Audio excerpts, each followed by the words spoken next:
వేద పండితుడు పురుషోత్తమ చౌదరి గారికి అన్నీ ఉన్నా ఆత్మశాంతి కరువయింది.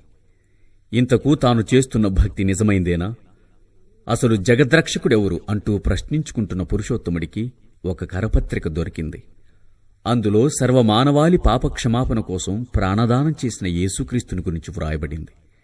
ఆ కరపత్రికను చదివిన చౌదరిగారు ఆసక్తి కొలది బైబిల్ గ్రంథాన్ని సేకరించి క్షుణ్ణంగా చదివి పాపక్షమాపణ మార్గం యేసేనని కనుగొని, ఈ యేసుక్రీస్తు ఎవరివాడో కాదని మా యేసుక్రీస్తేనని, ఇంతకాలంగా తాను వెతుకుచున్న లోకరక్షకుడు ఈయనేనని, ఇక నన్ను పట్టి పీడించిన కులగోత్రాలు, వాటిపై బ్రతికే బాధ గురువుల పీడ తొలగిపోయిందని ఎలుగెత్తి చాటాడు.